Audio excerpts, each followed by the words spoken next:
ဇလန်ရဲ့အဓိကဇာတ်ကောင်ကတော့ဖိလစ်ဖြစ်ပါတယ်။ဖိလစ်ဟာတစ်ချိန်ကနာမည်ရတဲ့အော်ပရာဂီတပညာရှင်တစ်ဦးဖြစ်ပေမဲ့လက်ရှိချိန်မှာတော့စိတ်သက်သာခြင်းနဲ့စိတ်မချမ်းမြေခြင်းဝေဒနာတွေကိုခံစားနေရပြီးဂီတဖန်တီးမှုတွေကိုပြုလုပ်ဖို့အတွက်အခက်အခဲရှိနေသူတစ်ယောက်ဖြစ်ပါတယ်။သူ့ရဲ့နေ့စဉ်ဘဝဟာအထီးကျန်ဆန်လွန်းလာပါတယ်။ဒီနေ့မှာတော့သူ့ဘဝကိုလုံးဝပြောင်းလဲပြစ်မဲ့ကိစ္စတစ်ခုဖြစ်ပေါ်လာပါတယ်။သူတစ်ခါမှမဆုံးဘူးမသိဘူးတဲ့သူ့ရဲ့17နှစ်အရွယ်တူမလေးစီမုန်းကိုစောင့်ရှောက်ဖို့တောင်းဝင်လွှဲရတာပဲဖြစ်ပါတယ်။ဘာကြောင့်လဲဆိုတော့ဖိလစ်ရဲ့အမေစီမုန်းရဲ့အဖွားဖြစ်သူဆုံးပါသွားတဲ့အတွက်ဝိသားမိသားစုကိုမတွေ့မချင်း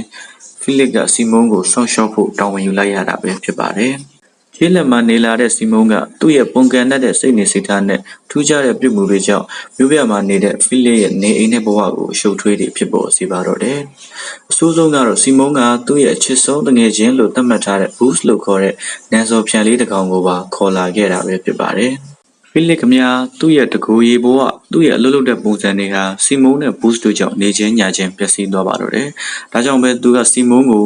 မြန်ဆန်ဆန်ပဲမွေးစားမိသားစုရှိကိုပို့ဆောင်ပေးခြင်းနေပါတယ်။စီမုန်းကတော့သူ့ဘဝရဲ့အရေးကြီးဆုံးအရာတွေဖြစ်တဲ့သူ့အိမ်သူ့တရိษံလေးတွေကိုဆွတ်လွတ်လာခဲ့ရတာမို့ဦးလေးနဲ့အတူနေရတာကိုသဘောမကျခဲ့ပါဘူး။သူတို့နှစ်ဦးဟာဇယိုက်လက္ခဏာချင်းကွဲပြားကြပေမဲ့ချိန်ကြာလာတဲ့နဲ့မြတယောက်ကိုတယောက်လိုအပ်နေတယ်ဆိုတာကိုသိရှိလာကြပါတယ်။စီမုန်းကဖိလစ်ရဲ့ဘဝထဲကိုစူညံတန်တွေရေမောတန်တွေနဲ့ချစ်ချင်းမြတ်တာတွေကိုတည်ဆောင်လာပေးတယ်လို့ဖိလစ်ကလည်းစီမုန်းကိုတည်ငြိမ်မှုနဲ့လုံခြုံမှုပေးနိုင်တဲ့မိသားစုလိုစိတ်ခံစားချက်ကို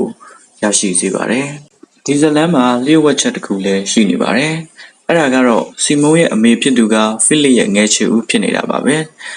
ဖိလစ်ရဲ့စိတ်ကြဝေဒနာတွေဖိလစ်ရဲ့အော်ပရာဂီတဖန်တီးနိုင်စွမ်းတွေကစီမုန်းရဲ့အမေနဲ့ဘယ်လိုတွေပတ်သက်နေမလဲ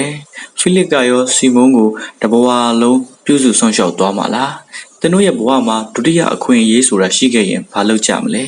စတဲ့အကြောင်းအရာတွေကိုခန်းစားသိရှိလိုတယ်ဆိုရင်တော့ဒီစကားလေးကိုတွားရောက်ကြည့်ရှုဖို့အတွက်တိုက်တွန်းနှိုးဆော်လိုက်ပေးရပါစေဗျာ